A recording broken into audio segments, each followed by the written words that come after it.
Hi everyone. In this presentation, we are going to learn about compound interest and annuity. We go to compound interest first. What is compound interest? Compound interest is based on the principal amount which changes from time to time.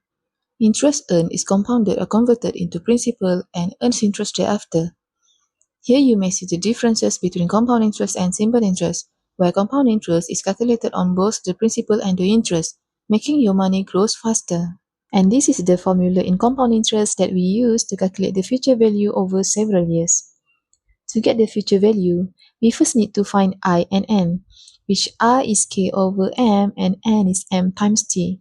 Once we have I and N, we can substitute them into the formula where S is the future value, P is the initial principal, I is the periodic interest rate, and N is the number of interest periods.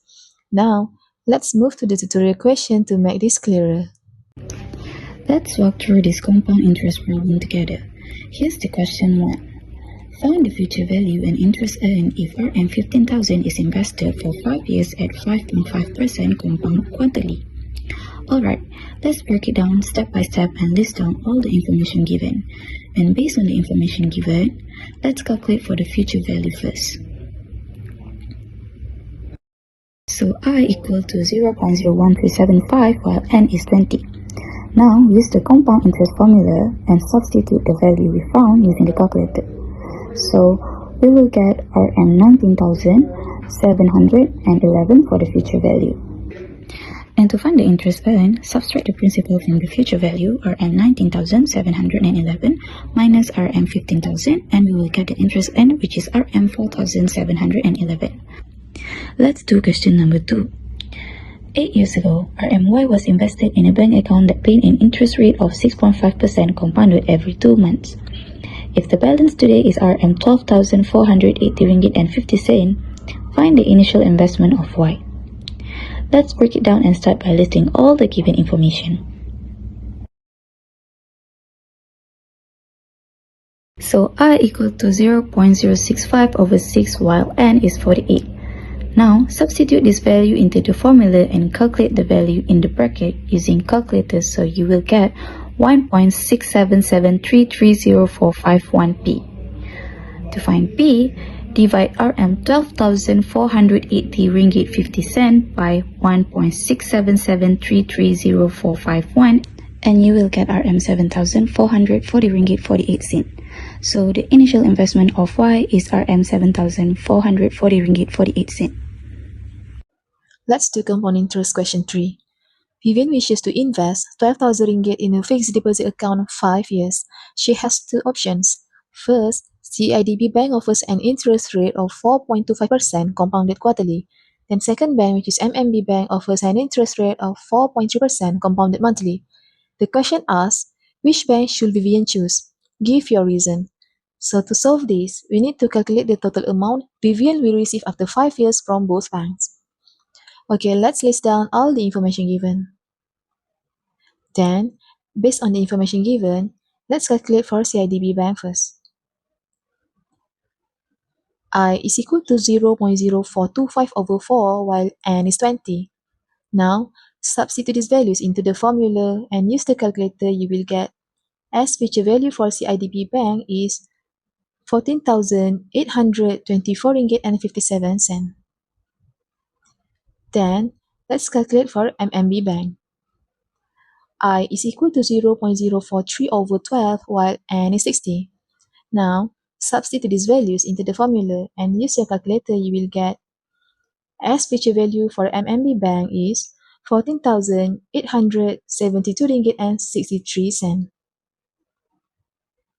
So, as a conclusion, MMB Bank provides a higher future value. Therefore, Vivian should choose MMB Bank as it offers a higher return after 5 years. Let's see what is annuity. Annuity is a series of equal payment made at equal interval of time. The concept enables people to plan for the future in terms of investment and savings, for example, short rental, insurance policy premium, annual dividend received, and installment payment. For the subject, there is two situations, which is future value and present value, where future value measure how much a series of regular payment will be worth at some point in the future, while present value calculation tells you how much money would be required now to produce series of payment in the future. There's also two special case situation under this topic, which is one, when we miss few payment, the formula that we need to use for calculation is timeline future value. Another one is when payment done or settled earlier than scheduled, the formula that we need to use is timeline present value. Annuity Part B Question 1. Warda took a loan of 55,000 ringgit to purchase a new Myvi car. The bank charges 3.8% interest compounded monthly.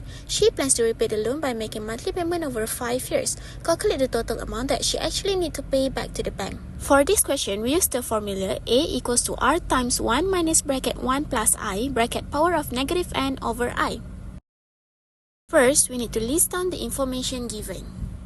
I equals to 0.038 divided by 12, n equals to 12 times 5 equals to 60. Using the annuity formula, we will get 55,000 equals to 54.56607659 R. 55,000 divided by 54.56607659 equals to R. R equals to Rm 1,007.95. The total amount to pay back is Rm 1,007.95 times 60. So the final answer is Rm 60,477. Let's do annuity question 2. Noh bought a car for 85,000 ringgit and made a 50% down payment. He took a car loan for 7 years at 3.8% interest rate compounded monthly. The question asks, after Noh makes the down payment, calculate his monthly payment for the loan. So the question wants us to find R. But first, if the question has a down payment, we must deduct it to get A. So the A or loan amount here is 72,250. Then, let's list down all the other information given. Once you have all the values, substitute them into the annuity present value formula to get R. We solve it step by step, and here you will get 72,250 equal to 73.654329191 R. So to get R, divide 72,250 by 73.654329191 and you will find the answer for R is 980 ringgit and 93 cents. Thus, Noh needs to pay 980 ringgit and 93 cents for his monthly car loan payment. Question 3. Fauzana buy an apartment and make a down payment of Rm 30,000. The remaining balance is financed through a bank loan with an interest rate of 4.12% compounded monthly to be repaid over 30 years. The monthly payment for the loan is Rm 1,500. Sub-question number 1. If she missed the 26 and 27 payment, how much should she pay on the 28 payment to settle all the outstanding area? From the sub-question, we can see that this is a special case which we need to use timeline future value formula, which is S equal to R open bracket 1 plus I close bracket in the power of n minus 1 divided by I. After we identified the formula, we can add in all related information that we already listed in the note and use a calculator to calculate. For this question, the answer we can get is Rm 4,515 ringgit and 47 cents. Sub-question 2. Immediately after paying the 350 monthly payment, Fauzana want to settle the balance of the debt with a single payment. How much should this payment be? For this question, we need to use timeline present value formula, which is A equal to R 1 minus open bracket 1 plus I close bracket in the power of negative n divided by I. After we confirm the formula, we need to convert the listed information from note and add it into formula. Use the scientific calculator to calculate and we can get the answer of Rm 14,720 ringgit and 60 cents for this question.